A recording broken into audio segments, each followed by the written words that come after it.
From Screen Junkies Studios in the heart of Los Angeles, this is Screen Junkies Movie Fights. Now your host, Andy Signore. Whoa! Hello, everybody. Welcome to Movie Fights. I'm so happy to be here for a fantastic episode with three wonderful people. I'm going to be honest. There's one of them peeking into my shot. Guys, today we're talking about what's the worst Tim Burton movie. I hate that we even there's enough to have that fight, but there sadly have become too many to actually make it a pretty good fight. Yeah. So I didn't know if that was going to make it to this round, but it did.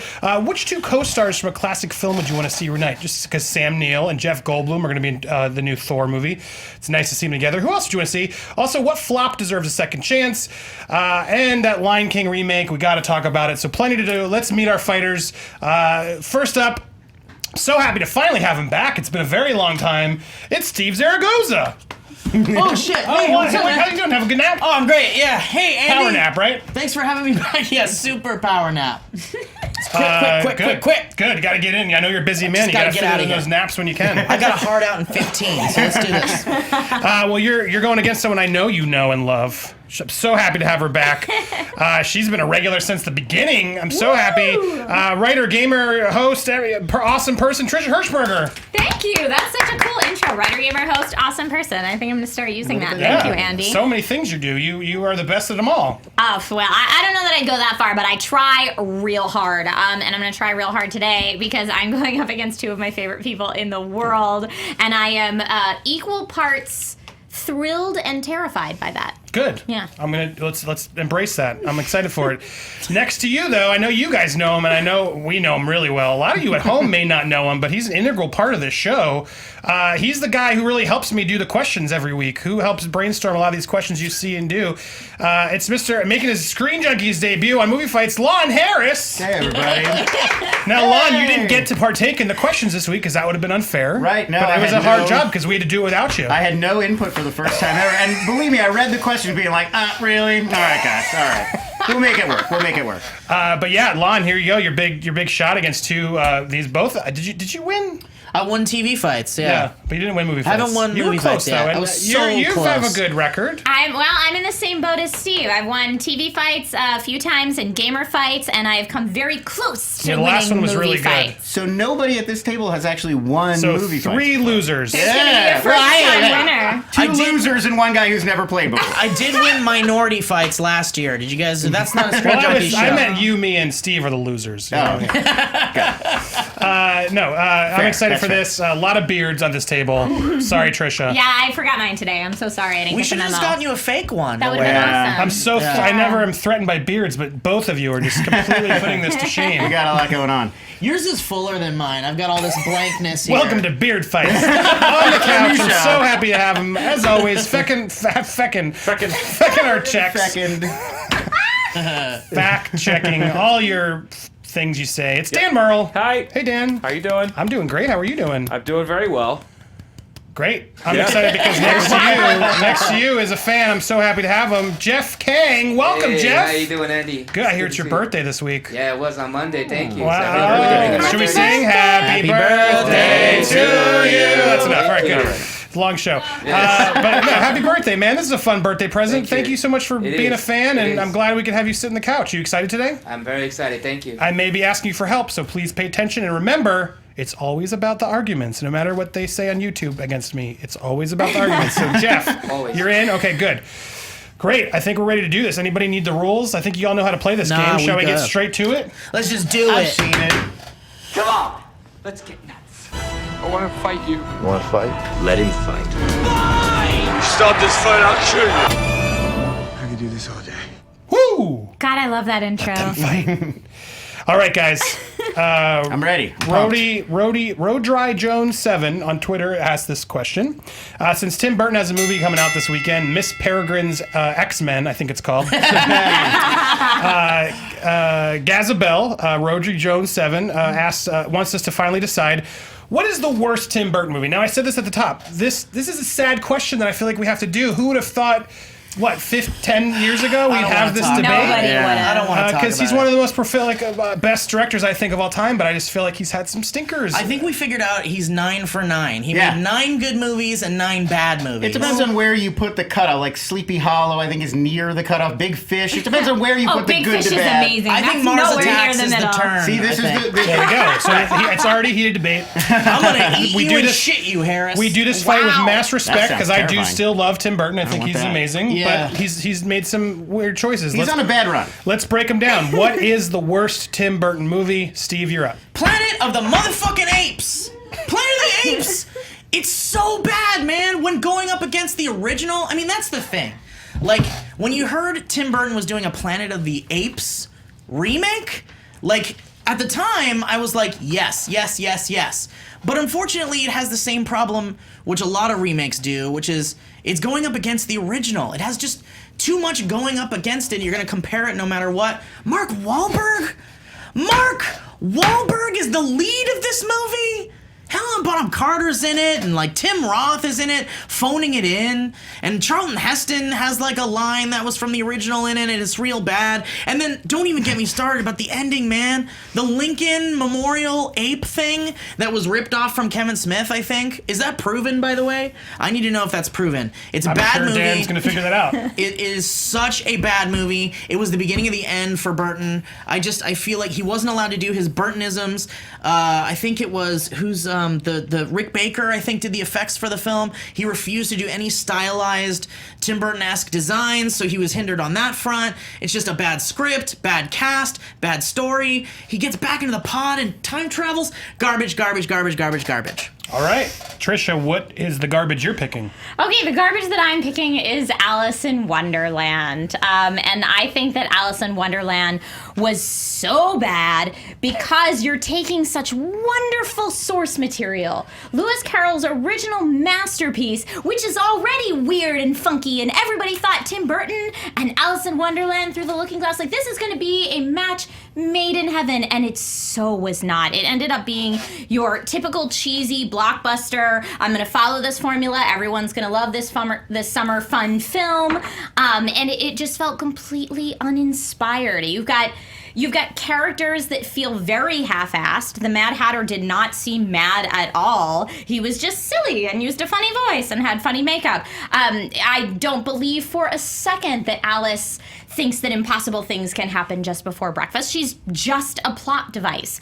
The entire thing was just 100% boring, and then at the end, just to, get those summer action flicks where they were like, oh, let's put in a big CGI battle between these two armies and throw in a dragon for fun. She'll fight a dragon, end of story. It'll sell lots of tickets, and it did sell lots of tickets, but it was not good. All right. Well, two stinkeroos. Lon, what's your third? Listen. The answer's got to be Dark Shadows. You're talking about a movie where he has zero control of the tone. None of the actors know what kind of comedy they're making. Some of them are deadpan. Some of them are playing it cartoonish. Some of them are over the top. Johnny Depp, it seems like he's taken 3 Ambien before every single shot. He's just completely monotone. Nobody knows what's going on or what they're sort of playing. And so you get all these great actors. You get decent looking sets. You get some Burton elements, but it's just so flat. And the pacing is the worst part of all, because everybody is doing this like drawing room Downton Abbey sort of accent that they can't really handle, so they talk like this. Welcome to Collinwood. It's lovely to have you. And so the movie takes like twice as long as it should be taking because everything is so drawn out. And we have to talk about the jokes themselves. I mean, the script, the writing is so dreadful. Every single joke lands with just a thud. Most of them are puns. One of the first jokes we hear in the movie is Chloe Grace Moretz goes to Johnny Depp like, are you stoned? And he goes, well, they tried stoning me, but it didn't work. Like, ho! Like it's vaudeville Mad Magazine level writing that we're dealing with here. It's just horrible. Jackie Earle Haley is playing like a clumsy drunk gardener. It's like trying to do groundskeeper Willie in a movie, and it doesn't work at all. And I mean, like, the worst part of all is this is a world that should be so appropriately Burton. Like, why doesn't this look better? It's like he's holding back and trying to make it look like the bad, and I don't mean the Dark Shadows, the show is bad, but he's trying to make it look like bad 70s television. Nothing looks good. Nothing looks realistic. artistic. He was working with the cinematographer Bruno Del Bonell, who did like Inside Llewyn Davis, who did Amelie. Like, this movie should look amazing. Everything's flat. It's this huge haunted mansion he got to create. Like, we've just seen, Guillermo del Toro do such an amazing haunted house set for Crimson Peak. We've seen so many great examples of this. His is just boring. It just looks like a set and nothing happens. It's supposed to be, that's like a whole centerpiece of the movie. So, like, everything just looks gross. Everything just looks flat. It's just boring. It's not at all like what you want from a Tim Burton movie. All right, here's what I'll say. You all picked 3 terrible movies, so congrats. They're all remakes, too. Yes. Why is yours worse than the others? Let's go back around, start with you again, Steve. Now that we know we're all dealing here, what makes it worse than those 2? You've got no Burton. You've got no Burton in Planet of the Apes. Mic drop.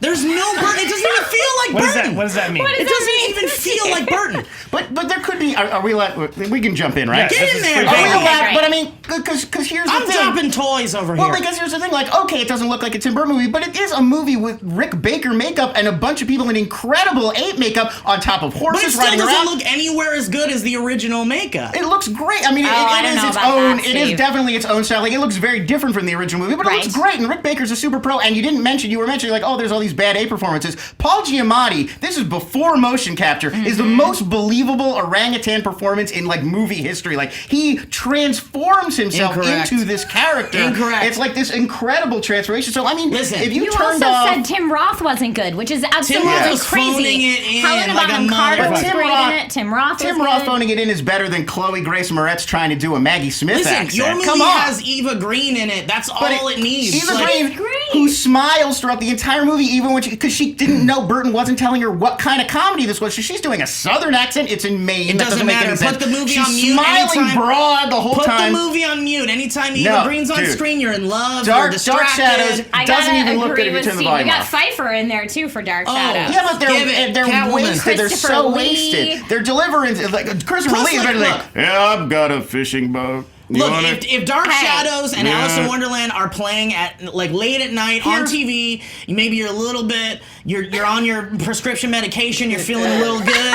I'm gonna watch Dark Shadows No, or Alice in trust me. Wonderland. You're not. The I'm effects not are gonna terrible. watch Planet of the Apes. Here's what I think it comes No. down to. We're talking about one of the most visionary, imaginative, creative visual directors of all time. Yes. Your movie is set on a faraway planet full of ape men. Your movie is set in a place that's synonymous with imagination and creativity. Imagination. My movie is set in a fishing village in Maine in the Doesn't matter. 70s. It's like Well, and Burton's, that's why it's like I- Burton's Addams Family. Trisha, go ahead. So I was going to say for Lon, that is actually why I would argue against Dark Shadows for being such a disappointment, because it didn't set up these high expectations of having an Because it was otherworldly conceptually planet bad or a from the very world that's beginning? completely imagination. It was something that, like when you say, "Oh, Tim Burton didn't do anything visually interesting with it," I don't know that he needed to for that specific story. He had his stylized characters. That's what he's known for. They Depp's playing certainly a look vampire very from the different. 1700s. He does this opening that's supposed to be the 1700s, which he's already realized beautifully in Sleepy Hollow. This really lived-in, tactile, Yeah, but to be fair, felt. the show is boring too. Dark Well, Shadows. so Let's be why honest make about that. the fact that the movie shouldn't exist isn't a defense of the movie. No, it's like, but yeah, it shouldn't exist. It's the worst Tim Burton invalidating movie. the argument where you're saying, I can't believe he didn't do anything visually stunning with it. I don't know that it's a movie that from its get-go So you- needed to be so you visually think in stunning. the original meetings of Whereas Dark both Shadows, they were Steve's sitting around and like, mine- let her finish. Whereas both Steve's movie and my movie both needed that visual stunning But they Tim have it. Burton-esque feature, Alice in and both Wonderland. disappointed Alice in greatly. Wonderland takes place in a cartoon, candy-colored universe It should've where been awesome. characters have huge bulbous heads and there's monsters Not running to around. mention Like, the that's fact a it Tim had a Burton great universe. score, by the way. The Alice in Wonderland might be Danny Elfman's best score since Mars Attacks. Right, and Dark Shadows also Arguably. has a Danny Elfman score where he tries to sort of imitate Goblin from Suspiria for half of it and then Which gives is at least up. trying something different. it's the In mo- Planet of the it's the Apes, worst- Can it's you the worst Danny remember Elfman one score. cue in Planet of the Apes? You can't remember one cue from Dark Shadows. I remember there was Knights in White Satin from the Moody Wait, Blues, wait, and that was great. Great. The movie set in 1972. That song's from 1967. What? Why are you even using songs from the right era? Also, there's a scene where they use "My Once, My Twice, My Everything" by Barry White. That song's from 3 years after the movie Honestly, is set. I thought Come Dark on, Shadows guys. had like a tinge of Edward Scissorhands, like the picturesque 50s, like suburban. Oh, but it's nothing. kind of It like- looks nothing I mean, like listen, Edward I'm not saying Scissorhands. it's as good as Edward No. Scissorhands. I'm It's just saying garbage. that if you put Dark Shadows up against Planet of the Apes, 9 times out of 10 people are gonna be like, "Oh, let's check out Dark Shadows." One more point I want to make before we give up. Dark Shadows, out of all three of these, by far lowest grossing worldwide. Alice made over $1 billion and spawned a sequel. Disney All right. and everyone everyone All right, knows Apes the made story. That means 362 nothing. million That means worldwide. Get these numbers out of here, Dark Harris. Shadows made under $250 million around the whole world. Put your 2 years ago. calculator away. Okay, Trisha, go ahead. Any other things to add? The things that I would say is I think that the Planet of the Apes you can say is redeemable and is therefore not the worst movie because of both the costumes and the makeup, which I thought were fantastic. I thought the portrayal of apes feeling very human was impressive, even if the storyline suffered a little.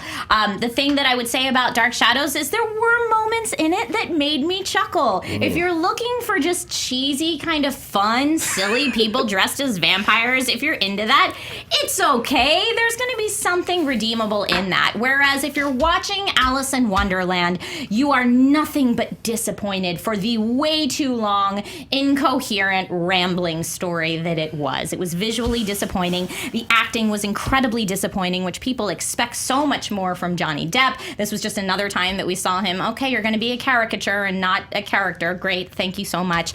And Alice was a plot device. She wasn't a protagonist at all. It was very sad. Steve? I just think that if you watch both of those movies on painkillers, you're going to have a great time. You watch Planet of the Apes on painkillers, and you're going to think you're just watching a boring nature I think documentary. you would be terrified. Yeah, it would be intense. Yeah, no, I just think, I think the scores for both movies are good. I think that Eva Green makes Dark Shadows worth every penny of paying for it. Because boobs? Because she has No, boobs? because she's beautiful and she's a great actress. That's all I'm saying. Yeah, why She is it doesn't- always about boobs? Yeah, and Because I also- already made a whole argument about how she's terrible and misguided in the movie. Eva Green shows her boobs in almost any movie she's in except for this one. So no, it's not about boobs, Lon. Yeah, you're making my It's argument about a now. beautiful woman. You're And making my argument now. Listen, if anyone watching this has not seen Dark Shadows, you watch it for Eva Green. If you haven't seen Alice in Wonderland, She's in you like watch it 3 because scenes. you want to see Tim Burton's version of Alice in Wonderland. When you think about the Planet of the Apes one, you're like, no one talks about this. It's been buried by time. It made no money. It was just... It made more than my movie. Yeah, but comparatively. You can't take box Comparatively. office success into this. Yeah. Worst can mean all kinds of things. I also feel like that Cheshire Cat is cute as shit, man. That's a cute All right, thing. I want Lon, that. last All thought. right, one final thing. I'll end with this. So the climax of Dark Shadows, they're fighting Eva Green. She's the bad guy. Out of nowhere, Chloe Grace Moretz, who has turned into a werewolf off camera. We didn't even know she was a werewolf. She turned into a werewolf off They camera. alluded to it. No, they did. She suddenly shows up. She's a werewolf. She jumps in. She's about to attack Eva Green. This is the climax. This is the emotional and action climax. She turns to the camera, not even to another character, to the camera and says, "Yeah, I'm a werewolf. Try not to make a big deal out of it. Woof." And then she attacks and kills Eva It's Green. being self-aware. That's just it's being self-aware about being the worst Tim Burton movie. She doesn't even bark. She says woof, guys. She says woof. That's it. Okay, That's all. she got a lot. He got a lot in there. This is the final thought. Trisha, anything else before I wrap this? Final thoughts on this are just that it had such amazing source material that Tim Burton should have done such an amazing job with, and he universally let everyone down. Last thought. My final thought is, it's hard to fight for any Tim Burton movies these days, but I have to say, no one talks about the Planet of the Apes Tim Burton movie. It is just buried by time, and that is the biggest indicator that it's a bad movie. Whew. Dan, on the couch. Yes, well, Planet of the Apes made $180 million domestically off of a $100 million budget. Of course, that doesn't include promotion, advertising, all of that stuff.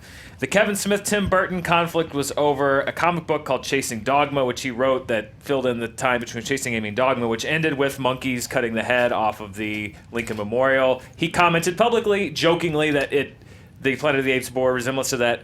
Tim Burton did not comment jokingly. He said, "Anybody who knows me knows I would never read a comic book, and I certainly would never read anything written by Kevin Smith." What about when he made Which Kevin Batman? They don't Smith like each then other. put on the book jacket of his book.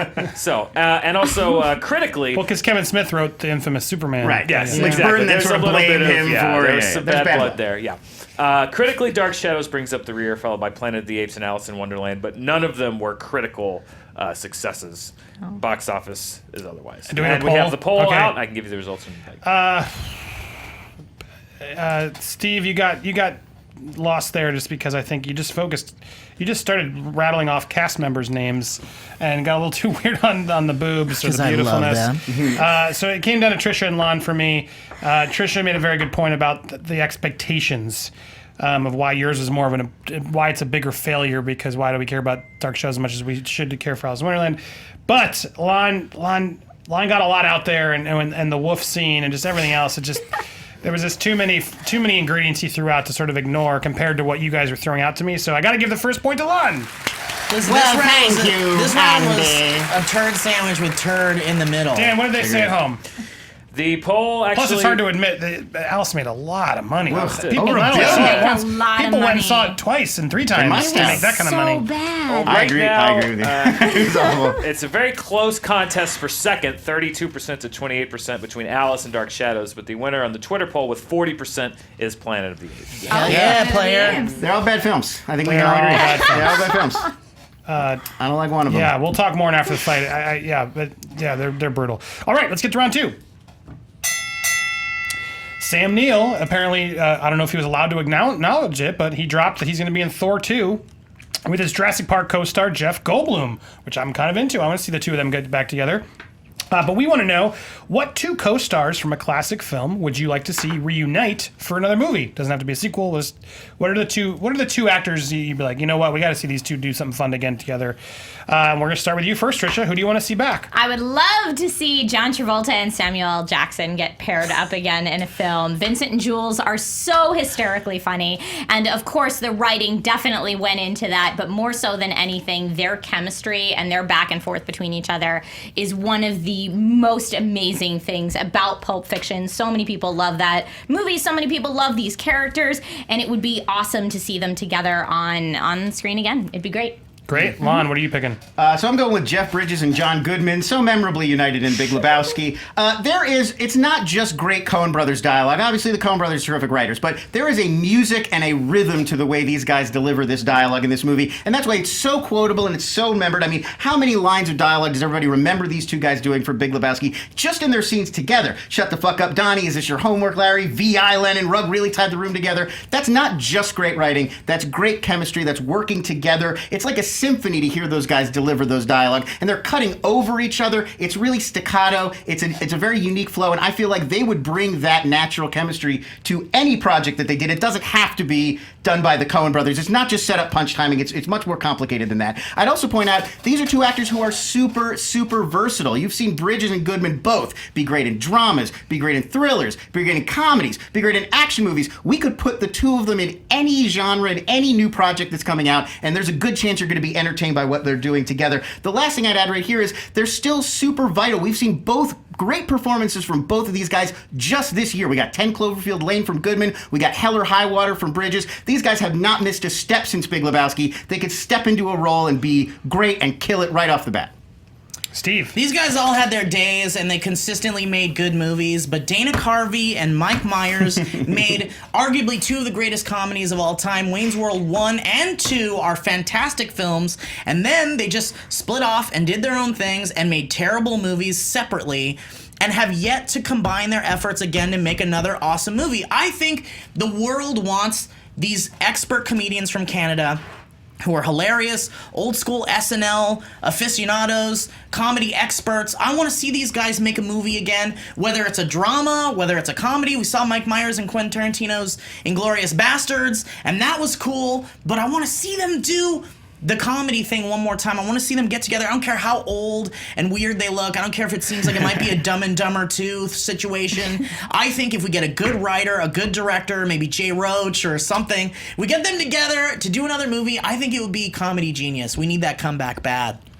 Okay, fight it out, guys. I mean, I think it's exactly what you said. It's like when you try to repair and recapture chemistry, like that lightning in a bottle of great comedy 20, 30 years later, it never works. There's not a single example of that really working great, where they bring the comedians back, revive these old characters, get back to your persona. It's depressing to see that they've aged, to see that they've kind of lost their step, and especially with these two guys, Carvey and Myers, they've been out of the game for 10 years Yeah, but at they least. don't have to do the comedy thing, man. Look, Jeff Bridges and You wanna John put Goodman them- are ancient. They're old, and But they're still playing all kinds of different roles. You want to put Carvey and Myers in a drama together as old men? Why not? Why not? Let's see what they can do. I mean, usually if you're a good comedian, you can do drama well. go. Look at Bob Odenkirk, man. But I mean, Carvey never has. You know what Carvey's last? Do you know what Carvey's last on Carvey screen? hasn't done a lot of real good Do stuff. you know the last live action film Carvey was in that wasn't it Spy animation? Masters? He played the scrappy puppeteer in Adam Sandler's Jack and Jill. Oh, no. I just think no one's giving them the chance that they deserve. I think if they came back, I mean, it doesn't have to be Wayne's World 3, but if they did some sort of comedy together, these guys did genius shit back in the day, But man. They It was did great 20 years sketches. I don't know about great films, and it's interesting to me that you brought up Dumb and Dumber because I think that's one of the biggest Right. arguments against yourself. You also said arguably two of the greatest comedies of all time, and I just want to question: you're putting Wayne's World 2 in one of the greatest comedies of all time? If we had a top 100 comedies, I really think Wayne's World 1 Wayne's and 2 World are 2, both in not there. quite Spinal Tap, not just quite put it up out there. there. But still good. And in fact, as far as comedy sequels go, Mamma Mia, But you bear in got a mind, hit. they also had so many years together on SNL to workshop those characters. You plunk them into new characters they haven't been playing for years, and they don't have that beat ready to go. Who's to say that it would work? You might get the Love Guru. The other important thing that I would bring up against Mike Myers and Dana Carvey is that they've had an actual feud going on, and that's why we have not seen a Wayne's World 3. Well, it's time to put because they have bygones a big aside. real-life disagreement and don't want to work together.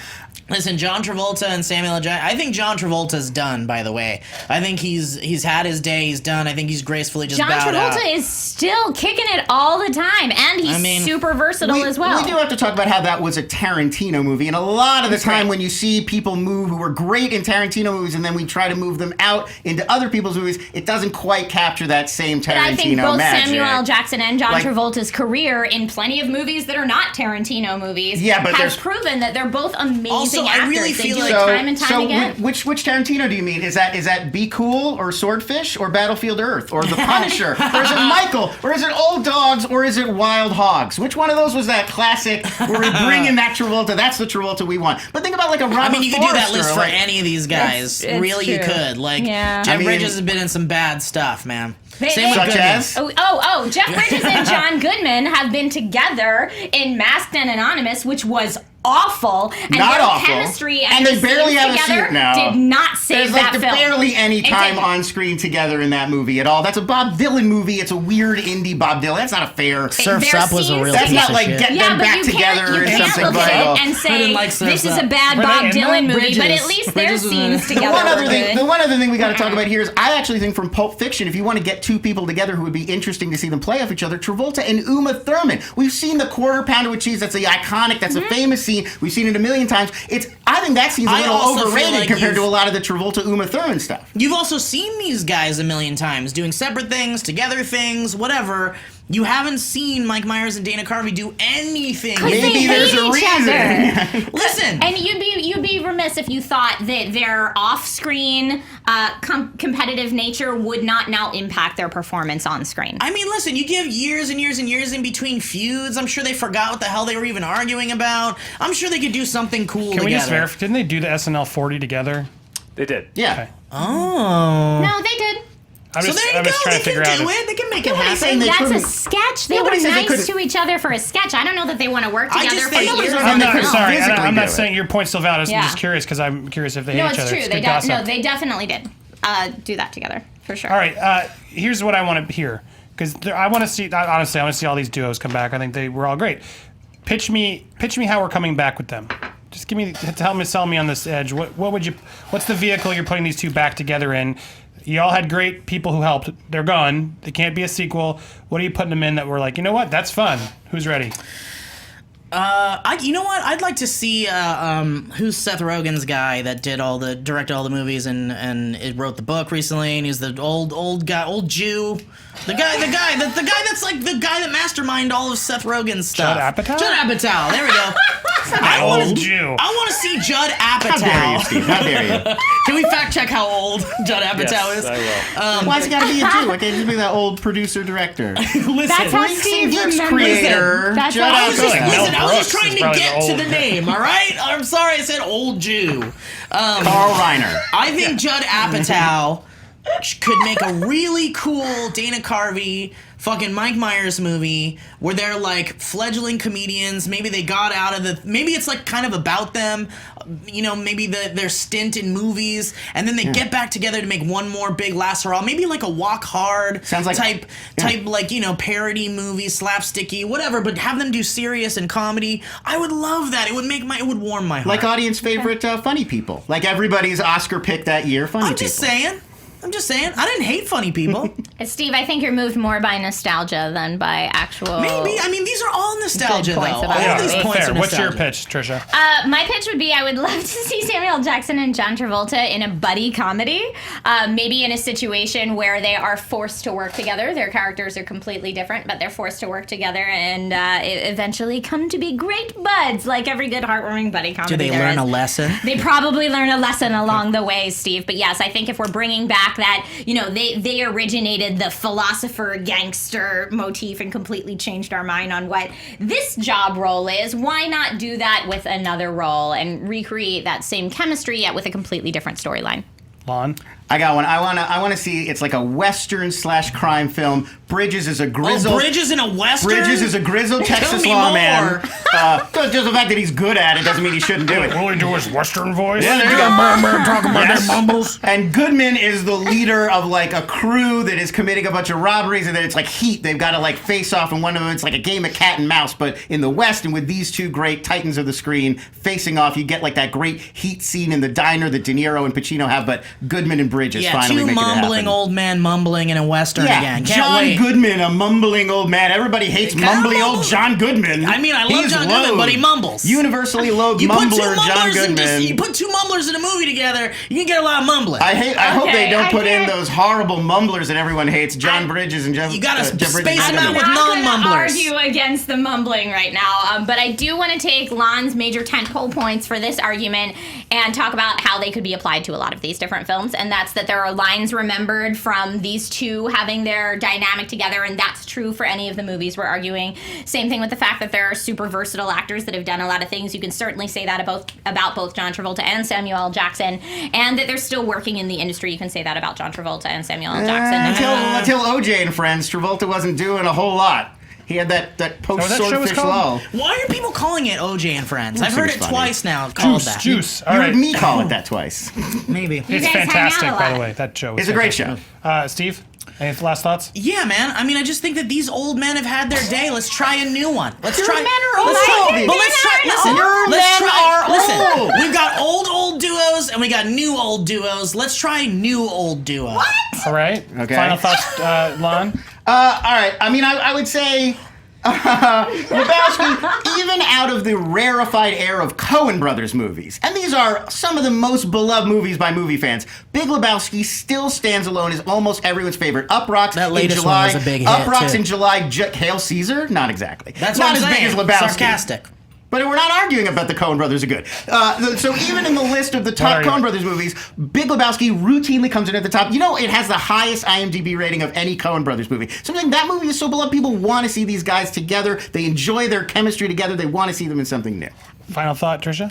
My final thought is both of these pairs listed by Steve and Lon have been seen in other movies since the classics that we're Masked talking and about. Anonymous that in everybody 2001 loves. that nobody saw. They were given a chance, and did it redeem that movie? No, it did not. John Travolta and Samuel L. Jackson have not appeared on screen again together. Let's make it happen. I don't think Myers and Carvey have been seen on screen Wayne's together. World 2. Since, like, what was it, 1995? But or that's something? since the original classic that made them so amazing. Did as they a have duo. one scene with Bob Dylan in an indie film? No. Dan. Yes. Judd Apatow is 48 years old, Oh, that old fuck. That grizzled old fuck.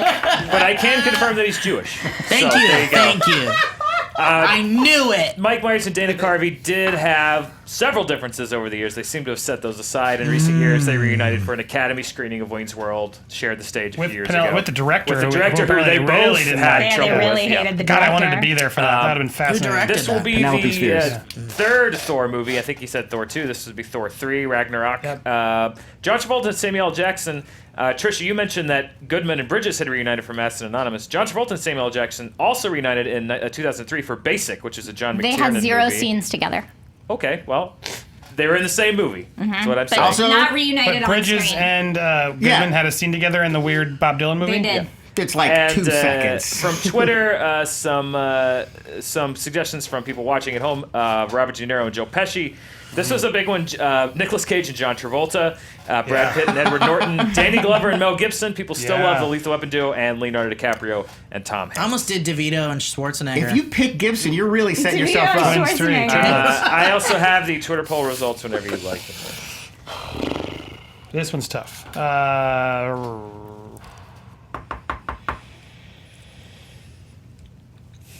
Based on the argument and the pitches, I kind of want to see Jules and Verne in a buddy comedy. And Jules and Vincent. Sorry, Jules and Verne. Jules and Vincent, yes. So I gotta give Trisha the point. It was between Lon and Trisha, but I'm getting schooled. You're fierce today, Lon. the Heat gotta give him Western. play. You didn't sell me on the Heat Western. You lost me there, and then they got you in the mumbling of what's happening. Because you pitched this big comedy back and forth, and you pitched me a slow Western, which was against what you were telling me they were so good at. And Well, I then- said they were versatile. That was anyway, and then that coupled with the fact that she did pull that weird Bob Dylan movie out of the fact, and they were together. Trisha gets the point.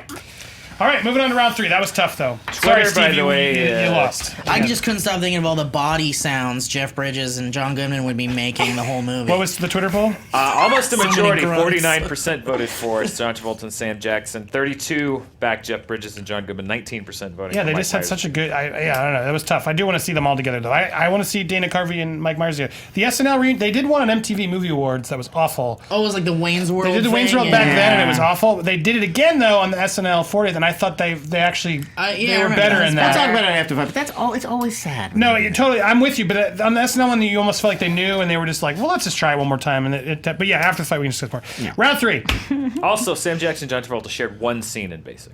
I would like to. Oh, they did. Yes. Oh, well, he should have pulled I that should have out. rewatched Basic. That's a point away for Trisha. I was waiting for someone to say basic. I should have to then rewatched- reach I should have that rewatched You point. pulled it out. I mean, that's a more known movie too. I should have rewatched Dark Shadows and Basic last night. That sounds Wow. A double trip to feature. IMDb would have helped that. We would have found you dead this morning. Round Oh, 3. taking myself out. Big news this week that Jon Favreau is going to do a new reimagining of The Lion King. Can we call this a live action Lion King? Because I think they say CGI. It's motion capture, right? Isn't that why they Is that say the live new- action? Is it Was called? Jungle? I'm just asking. I'm just Oh, asking. interesting. So like, it'll have Benedict Cumberbatch. Right, going- because So is that what Jungle Book done? I'm on board Jungle with Book that. did that? I'm on board with that, Andy. Yes, I think it's because if they mocap the actors, then they say, well, it's actors acting, so it's live action. Just release the mocap movie. It where does- they're I all in their agree. It suits does. It and seems shit. weird. If Benedict Cumberbatch does Scar, which I really think is going to happen, then he has to get on all It'll be fours in the. so good. It'll be so good. What's happening, Simba? Okay, Andy is Scar. That's my It'll be Smaug on the impression. Blu-ray. I've done it plenty of times. I'm I not kidding think you. I think you should be Smaug next time you Oh, remake so that. I love if you guys, if you haven't seen it already, go watch him do it, recording the Smaug. Yeah. It's so epic. good. He gets so into it. All right, anyway, I won't do it again. I'll save Dan because Dan knows. I know he loves when I do that impression. Anyway, lots of tweets have come in about us covering this, and a lot of people want us to cast it, but that fight can sometimes take too long and be boring. So I adjusted the fight, even though you guys voted for the casting. Sorry, we internally agreed not to do it that way. What I want to know is what's the one thing that this movie must have? And then I forget who did it on Twitter, but someone did help us adjust. Oh yeah, there he is, Terry. What's the thing they also have to avoid? So tell me, in order for this to work and get us on board, tell us the one specific thing that they need to make sure they bring, whether it's an old something or something new, or something they need to avoid, since this movie and has a lot of Broadway shows and music and things we know about it. It comes with some baggage. What do they have to bring, and what do they have to leave at home? And we're starting with you, Lon. All right, so the number one thing I'm saying they have to bring is I want to see Jeremy Irons come back as Scar. And I'll tell you why.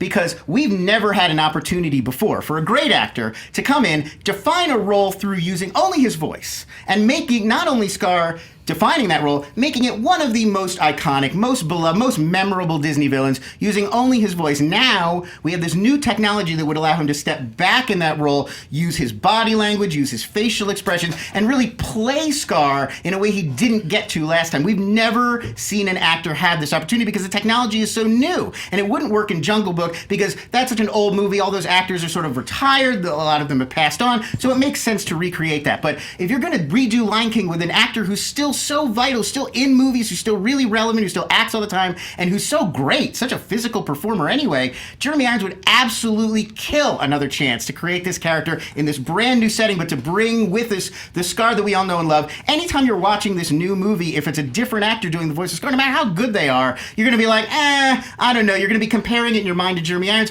Why not just let Jeremy Irons do it and put that whole thing to the side so we can just enjoy the character? And what's the thing you're avoiding? Right. So the thing I'm avoiding is, in the middle of Lion King, the sort of meat of the story, Simba's actual arc and when his journey happens, when he's out in the wilderness with Pumbaa and Timon, and we skip through all that in the movie to do Hakuna Matata. We do the Hakuna Matata song, it's a musical montage, and then all of a sudden, poof, he's grown, he's ready to go back and take his place. And that's the real, forgive the pun, that's the real meat of the story, is his conversion from this sort of punk kid who's selfish to an adult who realizes that being king is about duty and responsibility. I can see skipping it because we're in an animated musical, but if we're going to redo it and we're going to make it live action, we're going to try to reinvent this story, you got to expand that part. I want to see more of Simba in the wilderness. I want to see more of his actual arc of maturing and taking his place as the Lion King.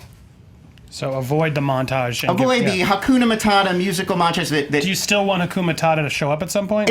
My argument is less about the song. Like, I don't mind the song or references to the song. I'm saying I want to spend more time in that part of the story. Okay, great.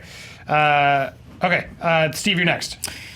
I think we need an actor. I think we need the guy who was like Hannibal on the TV show. Who was that guy? Mads Mikkelsen. We need Mads Mikkelsen to be Scar. I honestly believe. But above all, I think Be Prepared was a scary part of the cartoon movie. If we're going to recreate kind of the scariness of like Mufasa dying and Scar and the hyenas, I think this movie needs to be scary. I think there needs to be scary animals. I watched Jungle Book. And Shere Khan, who's the lion? The lion Shere Khan? Scary, terrifying. It's a real lion. It's scary, and I'm terrified of it. If you do that kind of scariness... Tiger. If you do that kind of creepy, scary, real animal... like kind of like well-lit, creepy shit, I think that's the way to go with this movie. I think make it fun-loving and kind of like, you know, the young cub, but also when it needs to be scary, I want to be scared as an adult. I want to be like, this is terrifying. It has to be scary. Has to be scary. Okay, what's your avoid? My avoid is, I absolutely do not want any of the music in the movie whatsoever. I know it's hard to say because it's the Lion King, but in the Jungle Book, they had Bare Necessities, and they had I Want to Be Like You, and it was so creepy and weird to watch these real animals singing these songs. It was nightmare fuel. I felt like I had a fever dream and I was terrified. I'd say keep the music out of it. Maybe Pumbaa whistles something, or maybe there's like a fun mention of a song title. Keep the music out, keep it drama, keep it fun. I think that's the way to go with this one. Ooh, Trisha, let's go to you. Okay. Well, I like that. That is the I can't do a walk-in voice. Here it goes. I love you, Steven, but you're Thank wrong. Thank you. You're welcome. My must-have is exactly Steve's must-avoid, and that's the original Tim Rice and Elton John soundtrack.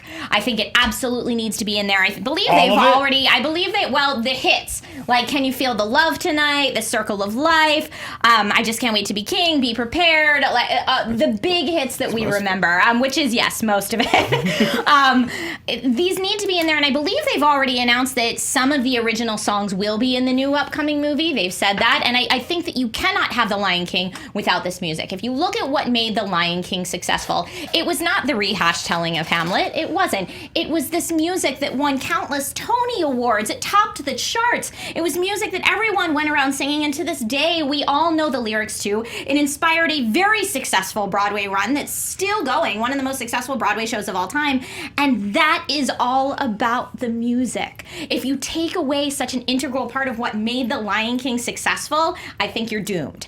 As far as what you must avoid for this, I think a trap when you're taking animals, cartoon animals specifically, that you can have a wide variety of human expressions, and using real animals, if that's what they decide to do, is to make them human but make the CGI believable. The second you make it live action but the CGI is not believable, it's going to take people out of the story 100% and completely ruin that illusion of the world that we're in. It's going to be very hard to get those those human emotions and characteristics out of it. And for anyone who's going to come at me and say, but Jungle Book, there was a human to play off of, to have that human interaction. With The Lion King, there is not. It's all animals all the time, and I think that's a very scary place to go. And this, I think, is going to be the biggest challenge that could break this film. Got it. All right, free for all, go. I definitely want to take issue with the idea that the songs are like what made Lion King. Like, obviously, there were popular songs, people liked the songs, but it was the animation. Songs. It was the animation that everybody remembered. It was that incredible epic, maybe the greatest cell animated film of all time. I mean, it would be hard to argue. Jungle Book did 2 songs, and it was like most people were like it was weird. So the fact that they're gonna do songs in this one makes sense, I guess. But it's like we've got the Lion King musical, we've got the sequels, we've got all this music in every single one of them. Why not take a different stance on it and try it without the music in the musical sequels moment? Is nothing compared to the music of the original. We don't need the that music. original Let's just focus on the story. Is amazing. The truth probably lies in the middle. It's really not. You don't need no songs because, of course, people want to hear. You can do references. it with no songs. You could theoretically, but you don't need to. That's not important. Like if you had a love scene and you played "Can You Feel the Love Tonight," I don't feel like that distracts from the movie. It's fine. If one of the lions is singing it, it's distracting. But that's not what happens in the movie. Elton John is singing it. But sure, if that's the way it's presented, then I want a piano to come out from behind a tree and it's Elton John, spangly suit, singing to lions. That would be great. But the answer is not all the songs. You don't need all the songs. That's way too much, and people don't want to see that. Admit, and you'll honestly, be disappointed if Be Prepared isn't just in can't there. wait to be king. Just Let's Can't Wait to Be lose King it. is Like, so the fun. fact that you mentioned that is like, no, that's the first one that you drop if you're doing this way. movie. Also, Trisha, Be a mighty king. So enemies beware. Sorry, See? And so when you say what made the movie is the animation, Whatever, when but we're it already talking exists. about The Lion But it King, already are we like exists. sitting here going, oh my God, yeah, that wildebeest scene, which was amazing, by it the way. doesn't matter. The music We're exists. sitting here singing, I just can't wait to be king. It doesn't matter. Because I brought it up to say you don't need it in the movie. We're not arguing if The Lion King is a good movie or if the music is good. If the movie exists, the music exists. I just think this live action CGI version doesn't need to be filled with Now, like you musical take the moments. heart and soul out of The Lion King and you take away the sound. That's garbage. As per your point, it's really not. Jungle Book as a movie is entirely designed by what if you were a small boy in the jungle and all these animals are going to kill you. It does have to be scary because that's the theme. But that's not what Lion King is about. It's not about how this world is scary. It's about this lion's growth from being a selfish, self-involved, I'm going to be king. And it's about power to becoming a mature adult and realizing that movies are about, being a king is about responsibility. It's duty. But in order to be afraid of your villain, you need to be afraid of your antagonist. It can't just be like a dude that's like you. Like they're all lions, you right? have to realize that you have to overcome your antagonist. You have to stop being afraid of him. But it doesn't. Right, but the antagonist needs to be scared. The antagonist. I'm not saying he's like a villain twirling his mustache. Steve, I'm saying that he's got to be intimidating and scary. It's got to scare kids a little bit. Like I think Jungle Book had a lot of really scary moments in it. But I'm saying Jungle Book's about how the jungle is scary. But I mean, The Lion King is not about like a bunch of people that like one lion that's afraid of the antagonist because he's another lion that's a little bit intimidating. He's a scary lion with a scar and he's evil and he's messed up. We need that separation. But the biggest action scene in the movie is not actually an evil villain. It's just a stampede, which is a natural occurrence. I mean, but it's animals do. Because of Scar that it happens. It's like. Well, and I get what you're saying, Steve. Yeah, go ahead. I would say to that, you pitched a scary drama. Who is your target demographic for this film? No, I'm not saying the whole movie's scary. I'm just saying when it needs to be scary, the hyena should be scary, Scar should be scary. I think everything else should be fun and family. Are comic relief but again, in the original. But I don't know if they're going to make them goofy slapstick Goldberg doing Three the voice. Stooges or anything in this new one. You said you want to be scared as an adult. If I you're just wanted- scared as an adult, no one is going to take their child that's not to see true. that. And That's how not many true. adults are going to pay money to see I'm afraid that? of the dark, and I'm 34 years old. There's a lot of kids that don't give a shit. I just think that you just got to give it a little bit of balls. That's You all need I'm to have saying. the dark moments for the story. It needs and balls. All right, what do we think about Against- Jeremy Irons coming back? Yeah, and against that, I'm I would not say against it, but I just think that the better choice would be a newcomer, like a Mads Mikkelsen or something.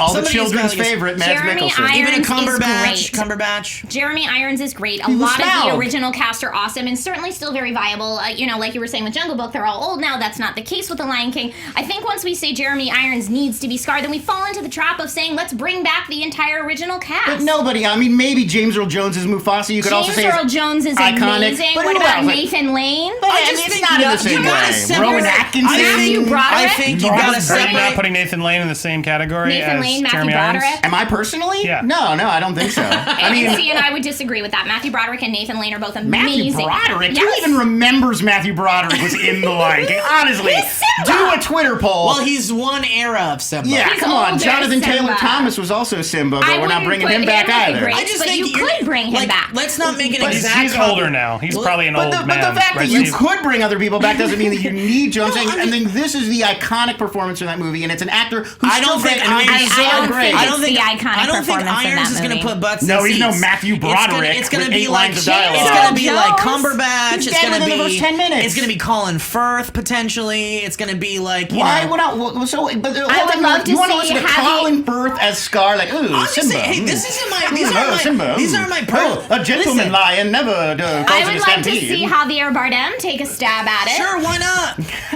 Why not? You know, that'd okay. be cool. Or Well, why you don't can fan cast it all day, but you know the whole time Whatever, you'll be watching Benicio it del like Toro, Benicio del the whole Toro. time you'll be watching it like, why isn't this Jeremy Irons? Also, you want to talk about mumbling? You talk about mumbling. Javier Bardem. I just think All right, Irons. Simba all right, Lion all Star right. Wars? Order. It's not about the casting. It's about the things you picked. So I need to know again, going down the line. I get it. Scary. The cartoon does have scary elements. I understand. You want to make sure those elements are in there, and I want you saying no music. Just so I'm understanding, Trisha, you're saying it has to have all the music. I'm not fully getting the bad CGI. You can't. What does that mean? Is Jungle Book bad CGI? No.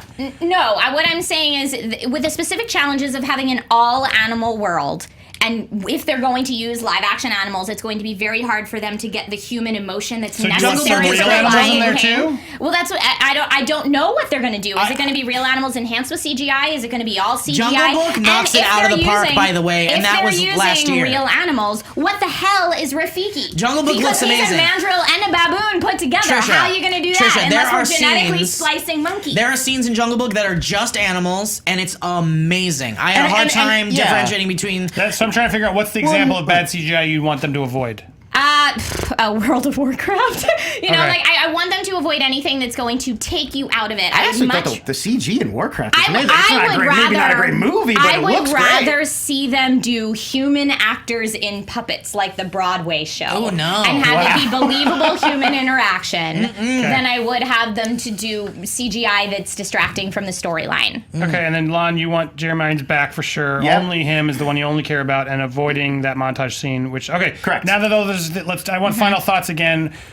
Give me again why the other two were wrong on why their highs and lows are important, and starting with you, Lon. I mean, listen, I think we got two extremes here when actually it's right in the middle is the right answer. The answer is not no music. If you have audiences watching Lion King and you don't play any of the songs, you're going to be like, that wasn't Lion King, I wanted to see Lion King. But if you have wall-to-wall music like the original movie, it's going to be like, well, this is silly, why didn't I just watch the animated movie? It's about finding that balance. That's what Jungle Book does. That's what these movies are about, is about taking the original and then figuring out what is going to work and what isn't going to work. It's definitely going to be a balance. That's the right answer there. As far as, like... the argument about it has to be intense, it has to be scary. I just don't think that's this movie. There's a few scary sequences. The ending is very That's all I'm intense saying. with the fire, but it doesn't need the scariness. What it needs is the drama. It needs the characters. That's what people remember. Got it, Trisha. Final thoughts. Final thoughts again, Steve, that I would say, if you're going to make it a scary film, you're shooting for the entirely wrong demographic. And you cannot take out the music of the film without ripping out its heart and soul. Against Lon, I would say that if you open it up by saying that the new technology would allow Jeremy Irons to try new things, you could say the same things about James Earl Jones, Matthew Broderick, Nathan Lane, the other great voice actors in the film. And when you're talking about removing the montage of Simba getting older, how much time are we spending in that? I mean, when you 10 look at minutes. Hamlet, we start the play with him already old. That's how unimportant that part is. But it's not a Are we direct- gonna it's spend the whole inspired by time Hamlet. with him It's a different hunting story. bugs in the wilderness? You spend no time with him in the wilderness. Now he immediately meets Pumbaa and Timon. The boys just unpack it a little. All right. Final thoughts, Steve? Trisha, I think you're avoiding bad CGI is a bad argument. I think Jungle Book has amazing CGI, and if it's the same team and same director, it's going to look absolutely amazing. Yeah, I don't think anybody's worried about going back and seeing like, oh, Lion King was ugly. Yeah, no one's worried about that. I think hits from the original soundtrack. Listen, I'm not saying it needs zero music. I'm just saying keep away. You said no music. I'm saying avoid. I'm saying then I avoid. went around and confirmed I said it. avoid singing.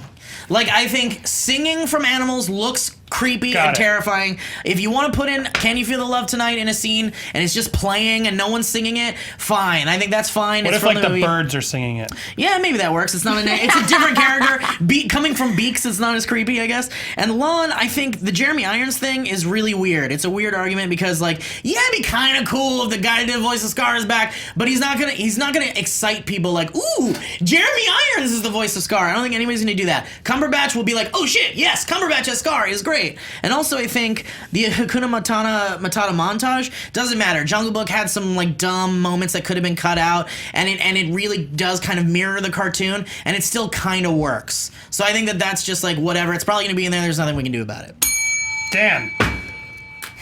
I remember that Matthew Broderick was in the movie. Me too. I say JTT probably even more. I'm so. sure there's stuff that I missed JTT, that's in right. there.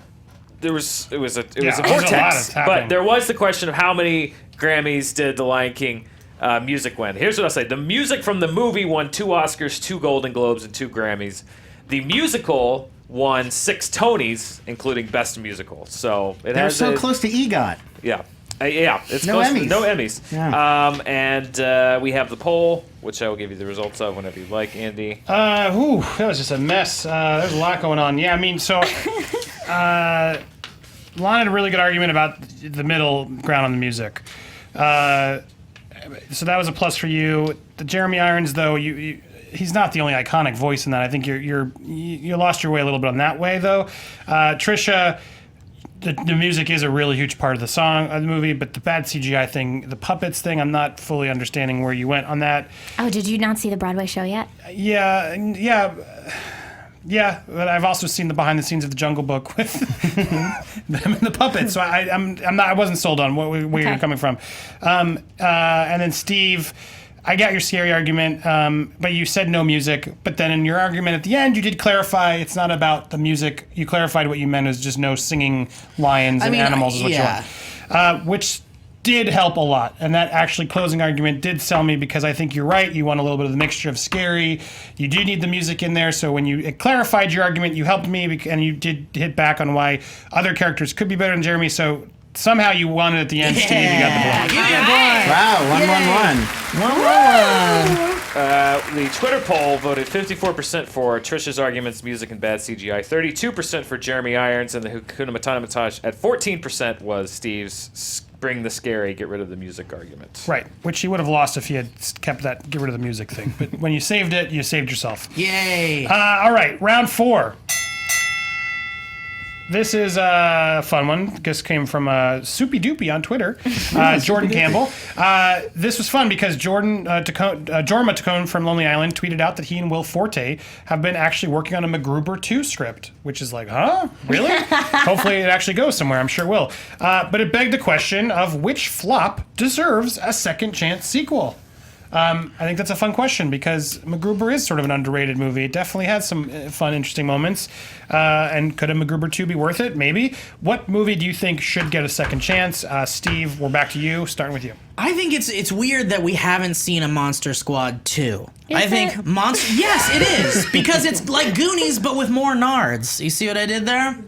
I just think that No one did. Goonies, no one did.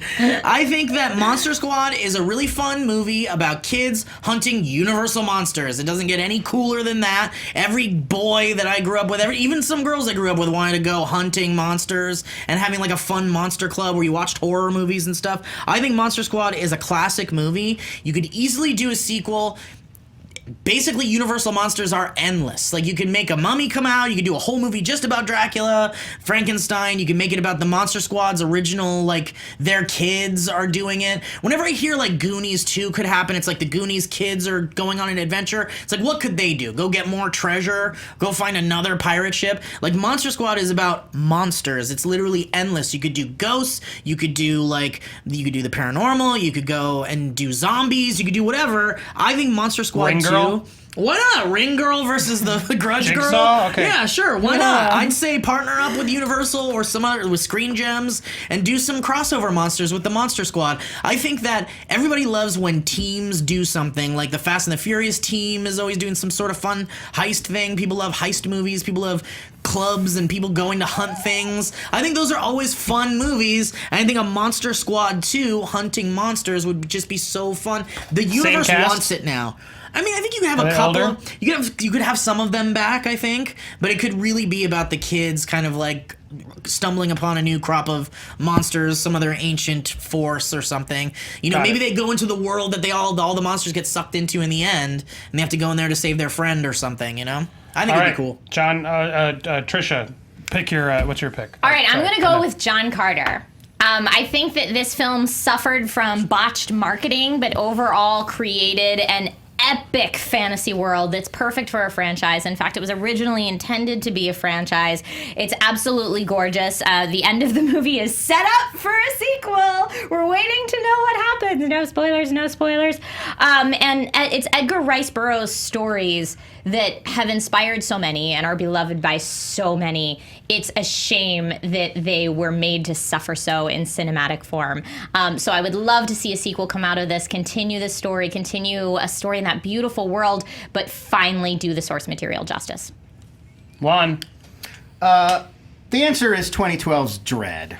Because Dread underperformed in theaters. It has found an audience on streaming platforms, and we know why. We know why people didn't want to go see a Judge Dredd movie in theaters, because there was a really bad 90s Judge Dredd movie, and it convinced them that it wasn't a cool character. But 2012's Dread figured out the problems. It fixed it. It made it really good. It's got a huge audience on streaming platforms. So if you did a Dread 2, all those people who've discovered this is a better take on the character would come out and support it, and you could really get a franchise going. And the great thing about this, as opposed to the other two films, is that Dread only gives you the little teeny tiniest taste of Mega City 1. There's this huge environment that's been going on in comic books since the 70s that fills out Judge Dredd's world. And all they did, it's a single location movie. They put the whole location in just this one tenement building so you can learn who Dredd is, what the stories are like, what the tone and sensibility is, and now you're perfectly set up for all sorts of other stories that explore the larger environment of Mega City 1. The last thing I would say here in this opening is, people always say they love those 80s and 90s Paul Verhoeven movies, that like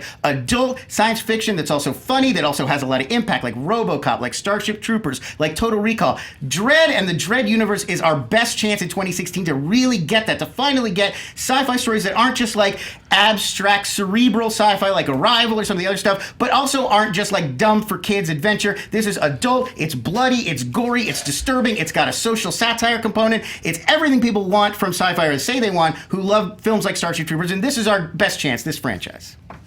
Okay. Fight it out, guys. I think that the 2 points for both of you guys is, honestly, I think this whole category is about, it's a flop that deserves a second chance. Right. And it probably won't happen. Judge Dredd 2. That wasn't Wait, part of the the question. second part of the question that you just added? You made that up. I think it. Andy, can we check? Is that part of the question? I mean, that's what I got from it. Like, this is something that's, because I feel like Judge Dredd 3D 2 is probably gonna happen. No, it's not. There's no plans for it. Not approved. That's not an argument against Carl it, Urban has but said he it's not wants approved. to do it. He's really enthusiastic, and a lot of the I fans want just it, but it's feel not like- happening right now. That's what I'm saying. It seems inevitable, and it should I happen. felt like this category was about something that didn't have a chance and will never have a chance. Like, I think Dredd I agree that your pick would never have a chance. Dredd has a huge community of people that are crowdfunding things. Yes, and like, but you know what? They're crowdfunding- not Nothing to crowdfunding the sequel to Dredd. I think Exactly. They've tried to in fact- Kickstarter it, fact- and this fact cult check this. I following think that's it's not. so I looked huge. it I up. think it's building a It's little not. bit. It's not. No, the it's the not. director has said it's not going to happen. The movie And it's- failed twice. but- The Kickstarter failed. but if it's you wanna not talk going about to money do they happen. want? It's But if you want to talk about That's what's a great not question. I don't realistic know. because of what's happening in the industry right now, Universal is already using their classic monsters in a new franchise that has It doesn't matter. Monster stars Squad like didn't Tom even use Cruise and Monster Russell Crowe Squad in it. didn't even use technically Universal's monsters. It's They all said of the Universal Gilman. monsters. It wasn't It's official. Frankenstein, But it it's doesn't matter. Dracula, It wasn't it's partnered. Wolfman, It it's- wasn't partnered with Universal, so they can do their own thing. It doesn't have But to. you said you it want to doesn't- bring back all the Universal Well, monsters, yeah, and 'cause they're that's- already doing for lack it. of a better definition, But that's with- what they are. But with celebrities. But they didn't partner People aren't like, Universal. I want that Andre Gower back on my screen with the original Monster No, Squad. I think it has nothing Can to you do with name the old anybody from cast. the original I think it Monster has Squad? nothing to do with the old cast. You could even really do a sequel that's like maybe not So attached to it's the not second. about the monsters. It's not about the original No, it is cast. about the monsters. It's but just you not. just said, I said they're already doing new movies with the No, you monsters. said Universal's doing their own movies with monsters. they're doing big Dracula, Wolfman, just Frankenstein because Universal's adventures. doing their own movies doesn't mean we can't do a movie with the Gill Man. But it means why? That isn't, because why not? Other people want to oh, do okay. stuff Well, with Steve, Dracula. but the- I So Frankenstein. why not? The question Yeah, well, I think it's a is- great example. I mean, it got made. The question is, what movie deserves to have a sequel? What movie is begging Trisha, for a can you sequel? tell me what John Carter is about? Yes, it's a Tell me. wonderful hero story. Tell me what it's about. Steve.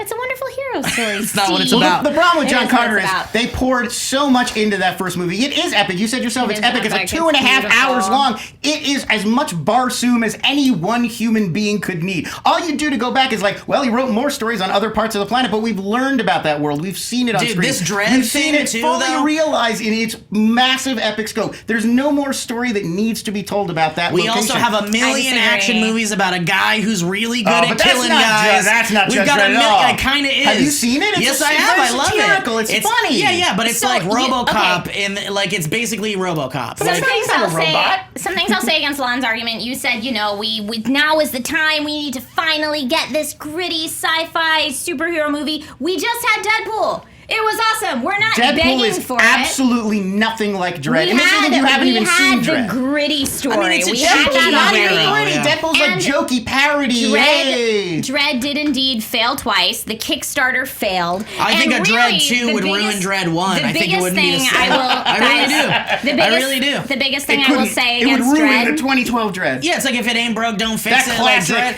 I feel like Dredd on its own, totally fine, doesn't need a sequel. I think Disney lost way too much money on John Carter. Do you know who There's wrote? no way do you they'll know make who- another one. Do you guys know who wrote the 2012 Dredd? It was Alex Garland, who did Ex Machina. You don't want to give him writer-director Alex Garland another Dude. shot at this world? Go ahead, Trisha. Guys, do we really want to make a movie right now in today's political climate about cops who have full authority and not are a able cop. to act as judges? I got an answer for it. But it's because it's exactly satirizing that. That'd be like saying, do you want to make a movie about Starship Troopers when America's invading other countries? Like, yes, you do, because that's what it's about. I just it couldn't think be we've more got. relevant. I think the action movie with a lone guy who's real good. He's at not his shit, alone. He's whatever. got He's got Elizabeth Hurlby as his his partner. telekinesis friend. Whatever. We got superhero movies. We've got X-Men. We've got all these action movies. We don't have kids fighting monsters. We don't have kids doing cool adventures anymore. We and they're don't? not. No, we don't. Did you see Stranger Stranger Things? Things? Listen, but that worked really well. That worked really well. You can't say we It's- don't have it. No, what I'm Steve- saying, we don't have it in the movies. We don't have a movie when about you're a team of asking kids. for a movie Super that right. deserves a sequel, I think you could make a remake of Monster Squad and all your same arguments would be valid. Does it necessarily need a sequel to the story we've already seen? No. I think You're so. just making a You can remake t- with you their can No, tie it's not kids. even- you don't even want the You cast can to come tie them back. together. I said it's okay if they come back. They don't have to Oh, come it's back. all right. Yeah, it's all right. It doesn't hinge on That's that. all right if they I'm come just back. saying, you get kids connected to the first movie, fighting monsters. People want to see that. All They right, want final to see thoughts. it. Final. Anything else to add? No, I mean, I think I said it all. Disney's never going to make another John Carter, and I honestly think we get a million of these action movie dudes all the time. It's just the same old shit. No, it's got to. Trisha, final thoughts. No, Disney is not going to make another John Carter because Edgar Rice Burroughs got the rights back, and now it's time for someone else to finally do it. That's not a justice. sequel. No, it will be. It'll be a sequel to the first story. I mean, not if Disney doesn't have the rights anymore, though. Then it wouldn't be a sequel. It'd be like it's a Well, they can some make other a second thing. book. A Lion, Witch, and the continuation of the Wardrobe same switched to storyline. Yeah, you can do it. Lon? We had a mention of Deadpool, and I want to point out, since Dredd opened in 2012, we have had Deadpool, which came out and introduced the world to, there can be an R-rated superhero movie. It can be a success. So that makes the climate perfect for Dredd. It doesn't mean we don't need Dredd 2. They're totally different stories. It just means now we've got this huge audience that's primed for an R-rated, more adult take on superheroes. I think and the we've got climate's a moved. perfect one. We have a perfect one. The climate's moved since March? No, We've got I mean, a we perfect got one John right Wick, now we in got Dredd. Kingsman, we got... Was that Terminator? Dan? Yes. Shane Black, who co-wrote the original Monster Squad, said that somebody brought up the idea of a sequel. He said that maybe revisiting the same cast as adults would be a fun idea, but there's nothing in active development. There's talk of a remake. That's dead now. John Carter is considered by some sources to maybe the biggest flop of all time. It lost is. between 120 and 200 million dollars. It only made 284 globally spent off a so 250 much. million dollar budget. Carl Urban said in June that despite all the talk, in June he said there is no sequel in development currently for Dredd 2. So there's not anything actively being developed as a sequel to that movie. I also have the Twitter poll, whatever you'd like. So the most likely one technically is Monster Squad. That's not part of the Just saying. All right, maybe. Andre Gower's waiting by the phone. That call's coming. Jeff, out of these three movies, what would you want to see? I would probably want to see Monster Squad again. Yeah, that's my boy. Yeah. Happy birthday. Thank you. All right. Based on the arguments, though, they kind of killed you in your arguments, though, because you did say, I want the monsters, and then I don't want the monsters, and then she sort of said you could make a new remake. Why do you need a sequel? So, sadly, you kind of got... I just think his point was weird. It was like, Universal owns the rights. It's like, but it was never Universal to begin with. We're going to get a huge budget Dracula movie. After the fight. So then it came down between Trisha and Lon, and then I just didn't hear enough why John Carter. I just didn't hear enough, and it was such a bomb. Whereas that one, there is, whether it failed to Kickstarter or not, which I'm curious how much they asked for in the Kickstarter. Do you know? Well, the Kickstarter was a thing. That was a totally separate thing. That wasn't a Dredd 2. Carl Urban said, like, hey, guys, if you want to see Dredd 2, maybe you should start a Kickstarter. And then people went crazy. That wasn't an actual thing of, like... The studio wasn't like, we'll some do random it. dude just started a Kickstarter like, no, I'll make Dredd. Carl Urban made an offhand remark that a lot of fans took got it. serious. That wasn't like the studio saying, like, if you make this money, we'll make the movie. So I think the demand is for Dredd, and I think the political climate was an interesting point, but then you came back pretty hard back with that'd be perfect timing. Yeah. So Lon gets the point. Dredd 2. I will be honest. I love John Carter. I love Dredd. What are you talking about after? I think it's great. I still want to see Dredd 2. Yeah, I think I'd see sequels to all those fans. I'd see sequels to all of them 56% as of well. the fans would also like to see Dredd. 29% voted for John Carter, 15% for Monster. John Carter on the pulse. John That's Carter. We'll on the talk about pulse. this later, but yeah, John Carter is not the worst movie ever made. Oh, It's just so much stuff is barred from those Honestly, stories. almost everything Trisha said in that I've seen argument it before. is true. Like, it is a beautiful, epic, gorgeous movie. Yeah, I love it. It's it's just bad timing on that movie's part. They All spent right, too much. Round 5. This one comes from Billy Paulahan, Buster Bill on Twitter. Guys, what's a film that you regret paying money to see? Fun one, quick and easy. I want to hear what's. That's not the right round card, JT. There we go. There it is. What's the film you regret paying money to see? And we're up to you, Trisha, first. Last round here. Lon's leading by 1, but it's still anybody's game. Oh, it's movie 43. Oh, you paid money to see that? So bad. It was so bad. Granted, I had the day off. I went to like an early morning. It wasn't like primetime movie, but still. That's the one with Hugh Jackman having balls in his chin. Yes. Okay. And Yeah, they photoshopped the balls out of They it. did Photoshop the balls out for this. He's got the scarf. So Ball spoilers. For anyone who's seen movie 43, you don't need me to tell you why it was awful, but for anyone who has not seen it, it's not funny at all. Like, it's set up to be this series of comedic shorts, but none of them are funny. They're just crude and juvenile, and I don't know who wrote these scripts, but I mean, a 5-year-old that's full of doo-doo jokes could have done a better job. And they cast all these amazing actors who Richard Gere actually wanted to back out of it because he didn't like the short he was in because he felt like it was so offensive and crude and not funny. And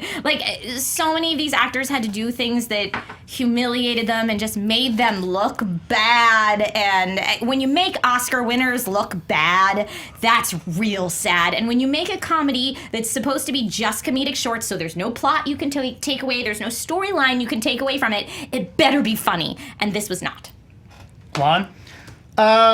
Suicide Squad. And I'll tell you why. Because the question is about what movie do you regret paying? Where it's not only like, what do I regret? Oh, I wasted $10, or oh, I wasted my afternoon. You were going to watch a movie anyway. You were going to spend that $10 on garbage. You know yourself. The answer is because I regret paying for Suicide Squad because I'm now encouraging them. DC is saying we can throw out any turd, we can put any garbage in a theater as long as we put that DC seal of approval on it. You idiots will go see it and pay for it.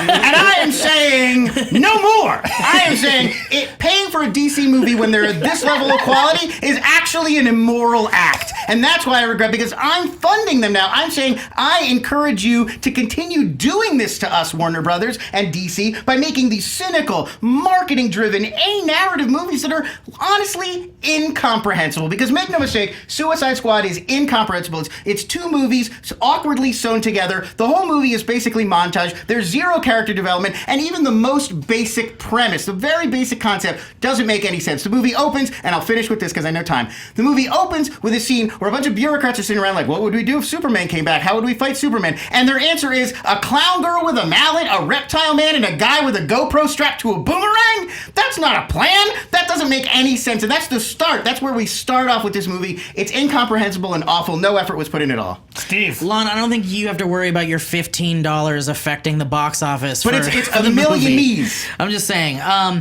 Independence Day 2. Big, massive turd. Disappointing. No Will Smith. Bad CGI, bad characters, Bill Pullman phoning it in. They set it up for a sequel where there's no way in hell they're ever gonna make. Brett Spiner was like the main character for like half of the movie for no reason, and he wasn't even a joy to really watch. It was really strange. The movie was like someone tried to make a fan film sequel to Independence Day 2 and failed really, really badly. Like, I just think that I went and saw that movie at midnight with two friends who fell asleep 25 minutes into the movie and did not wake up until the end. So, if that's telling them how bad this movie was. And by the way, I paid for all 3 of our tickets. Oh, Steve. So I think I lost the most money, at least, of all of you on this film. Yeah, what just a big turd. All right, which one here, again, now open argument, which one was most offensive? What should we regret paying money about? I don't even remember. So it's like it doesn't affect me. Then you obviously didn't see it because it was that But bad. to go back to my original point, when you pay money for Movie 43, you're voting with your dollars like, I want to see more movie stars make comedy anthologies. And I gotta say, even post Movie 43, I want to see more movie stars make comedy anthologies. I want to see more superhero films come out of DC. Yeah, I'd rather really? I'd rather put salt money. the earth after that bad boy. You can make Wonder Woman and then fire literally everyone else. Now that Jeff Johns will have more to say, fingers crossed. Please, oh, please, maybe. Please. Oh, please don't hit me again, mommy. You're straw manning the argument to say comedy anthologies versus. But if you're going to make that parallel, it's comedy anthologies versus DC superhero flicks. Exactly. Not. They need to stop. Shitty DC I think that if we're voting with our pocketbooks, and shitty comedies. That would be the direct comparison. I would way rather vote for a comedy ensemble movie with my money than like another Suicide Squad. And for like, I just feel like I don't want, like, I would rather be like, hey, studios, keep trying these like dramatic actors trying comedy movies more. I'm not going to tell DC to never make another movie again. I want to see a good Superman. I want to see. But you don't want to pay for Suicide Squad. I feel like at least Suicide Squad had Harley Quinn, and Harley Quinn was an awesome character. Margot Robbie. It's good casting, but it's terrible. She's getting her own movie, and that might be cool. But that might be awesome. Margot Robbie was good. The character was poorly written. But that's what I'm saying. The whole point is, like, they think if we put Harley Quinn in a movie, you jackasses will go see it, and we keep proving them right. But they were right. That's why they were right, and that's why I'm filled with regret. But I think But that's I the do only want them point to of the try movie again. that actually worked. I think it doesn't work at all. It's a good performance, but it doesn't work at all. I think if you had to say, all right, we got it. Margot Robbie, I got the point. She's What fighting else? Enchantress at good, the end, and and I they're would- dance fighting. I would say that the argument of by giving my dollars, I'm encouraging that, and that's why I regret this the most. We all feel like we were encouraging a horrible film, so that's universal. Steve, you mentioned that there was no Will Smith in this movie. No. If you didn't know that going in, that was your fault for buying the No, ticket I knew without it. I just researching. felt like maybe there'd be some sort of fun, like, mention, or maybe they would, like, have, like, a statue erected. Not that it would make the movie good or anything. There was a painting. But it does still have Jeff Goldblum. You do still get half of the original cast. Well, and there's good action sequences. I don't know if you saw it Still in bad. IMAX or Still not. bad. But at Doesn't least matter. there's some redeeming quality No, to it. there's nothing redeeming. I spent money for zero redeeming. Jeff Goldblum got a paycheck, and it looks like he hates himself while I'm he's scared to doing throw it. this out because I know I'm going to turn the fans against me, but the original Independence Day is kind of overrated, guys. Oh, no. Why even go see part two? no, It's not no. disappointing to go see part two of a mediocre movie that's been overpraised The because original of Independence Day is nostalgia. an important movie. Oh, it's so important. I think it is. It's It was important. a You know what's huge. important It was for? a Randy Quaid. It It's was very a important for Randy tentpole Quaid. that was like one of the big event movies that everyone That doesn't went mean to go it's see. important. That just means No, people like the trail. I think it's When- important. It had a good trailer. Steve, when you say big event movies, I assume you're talking big battle scenes, like cool No, I mean, like visuals. ID4, Independence Day was a huge spectacle. Everyone, my grandma But went it to looks see that cheesy. movie. They're trying to make it look like 50s somehow, and like it wasn't even I'm as just up to saying- the technical standards of the time. I'm it was just saying released.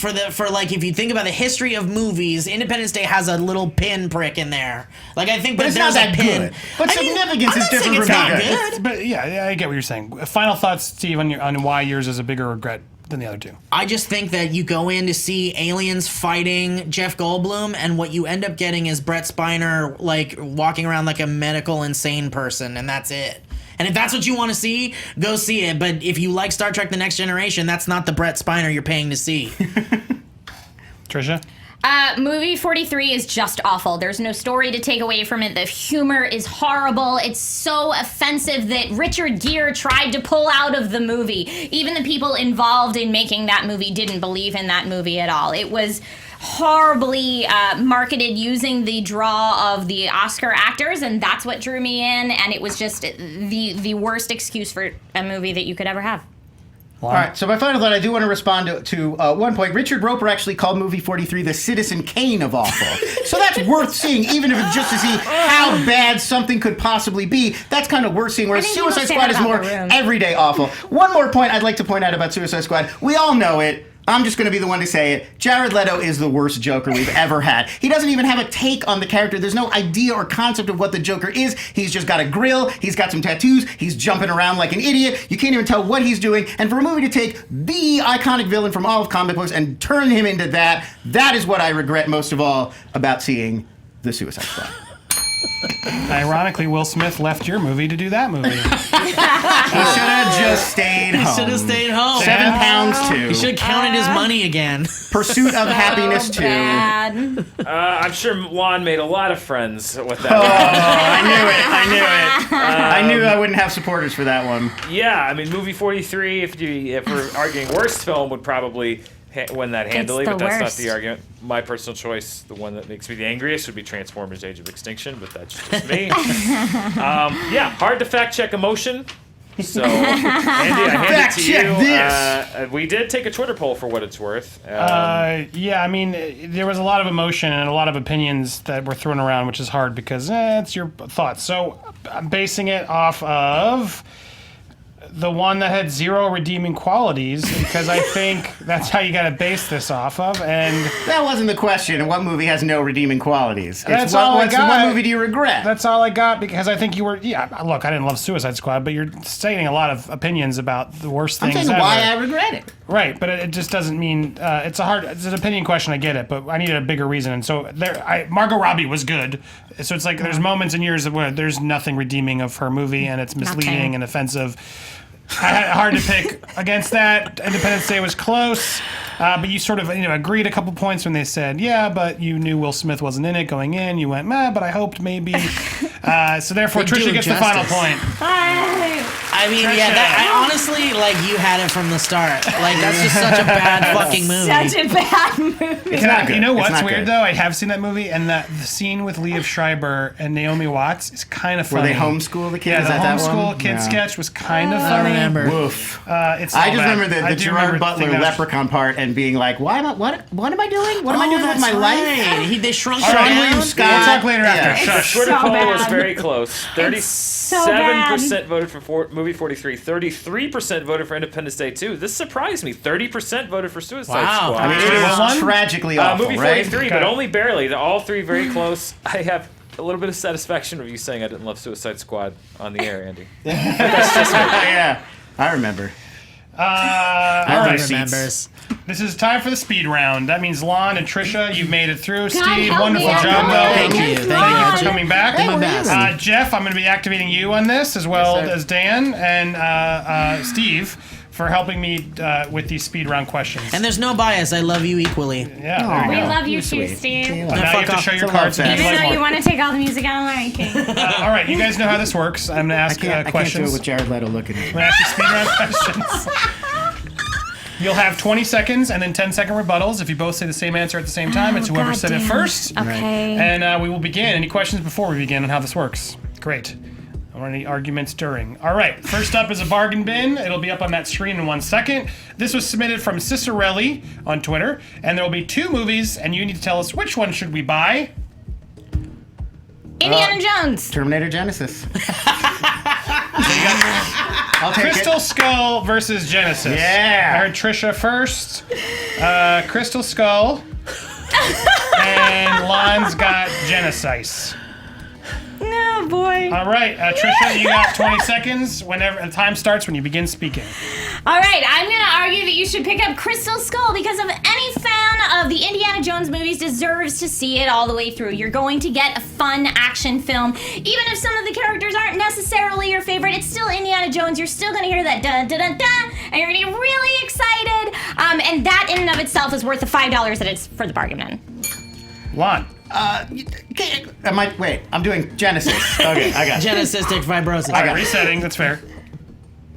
All right. The last 2 Terminator films before Terminator Genesis were already sort of off, and so Genesis is actually kind of getting back into the Terminator groove a little bit. Like, you got so thrown off by Rise of the Machines, and then, like, arguably, you know, like one of the worst. Salvation is just so unwatchably awful. Giving McG a CGI Arnold Schwarzenegger in that movie is so terrible. So Genesis, you reboot it, your new universe. All right. Trisha, 10 seconds. Why are you even trying to dredge it back up with another Terminator after those other films are so awful? Just let the original, let T2, let them rest in peace. You're talking about Crystal Skull. It's a movie that is... Oh, sorry, did I jump? It's a movie that is synonymous with being a bad movie that nobody wanted to see. It's got terminology that's just based on how bad it was, nuking the fridge, and it almost single-handedly ruined Shia LaBeouf's career.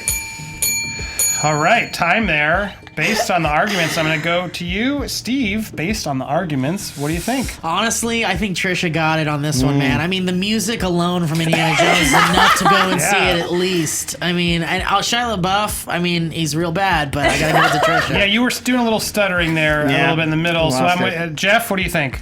I'm with you guys as well. I think Trisha got it. All right, Thank Trisha, you're the you. first point on. Terminator Ooh. Genesis. That was Those were rough. both so bad. Who Rough. put those in the bargain bin? Some devil Someone- person. You're in Genius. trouble. You're Cicerelli, genius. All right. 7 Number killer. 2.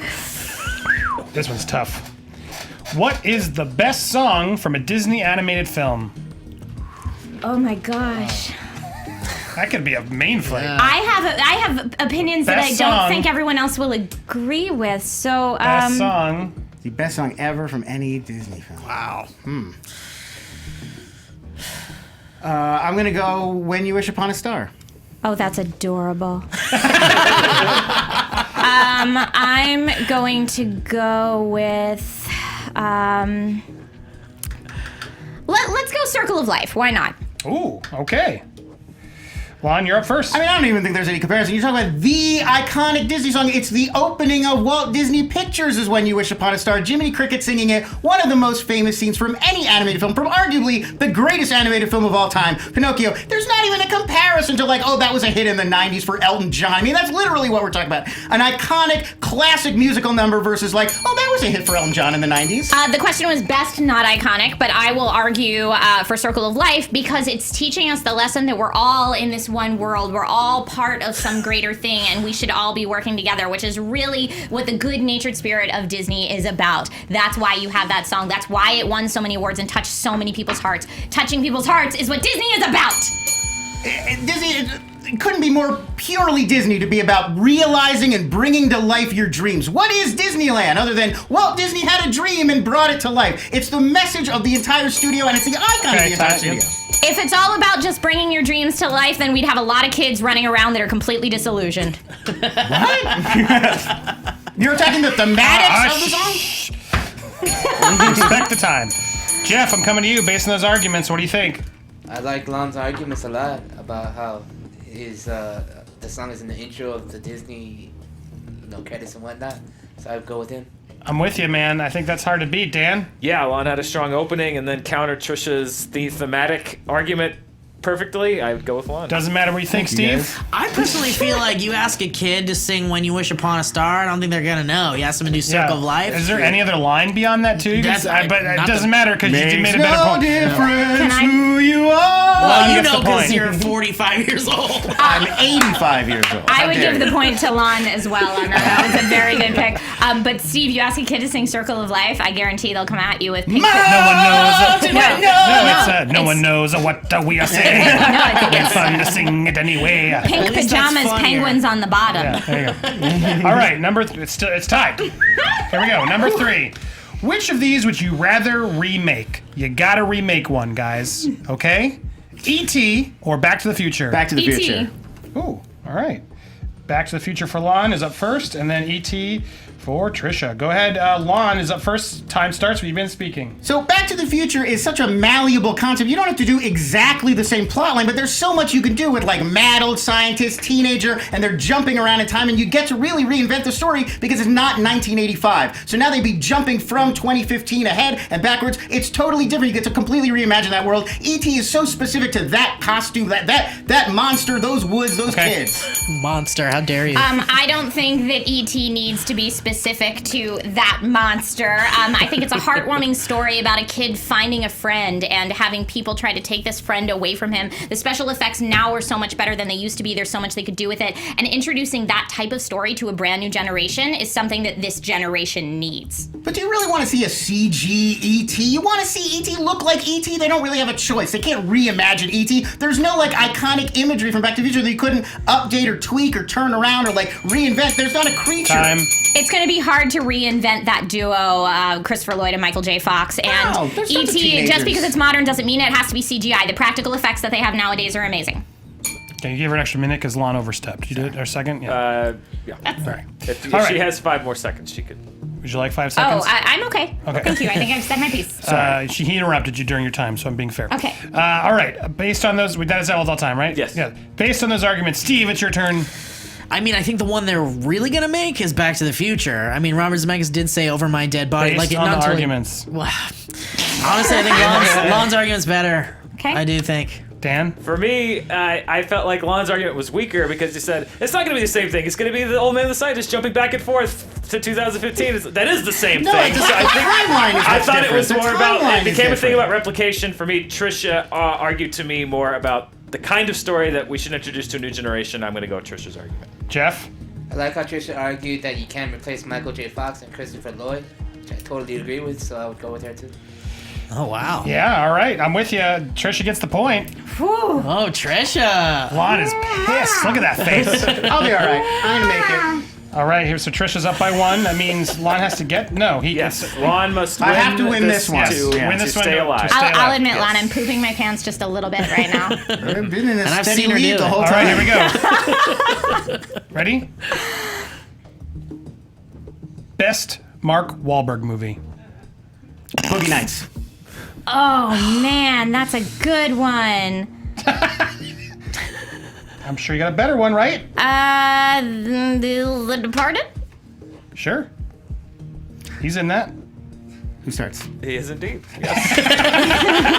Boogie Nights is up first. Go ahead, Lon. Well, first of all, just Departed, I don't even know if it counts. He's in like 3 scenes of Departed. It's a funny performance, but it's a throwaway performance. Boogie Nights, he's the heart and soul. It's this huge ensemble, but it all spins around him. He's the one all the characters have to go to. And without the specifics that Mark Wahlberg brings to that role, the innocence, the childlikeness, but also the arrogance and the aggression, it's a perfect match for his real personality. It was so perfectly cast.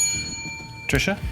I'm gonna argue Departed because the argument is not necessarily Mark Wahlberg's best performance. It's the best movie that Mark Wahlberg was in. The Departed was an amazing movie that won tons of awards. People love and hold it near and dear in their hearts. I would argue that it's probably in a lot of people's top 10, maybe not 10 of all time, but top 10 of that decade for sure. But how many people is it at the top of their list because of Mark Wahlberg specifically? There's so much going on in that movie that's not anything to do with Mark Wahlberg. Whereas if you love Boogie Nights, the Mark Wahlberg performance is the center of Boogie Nights.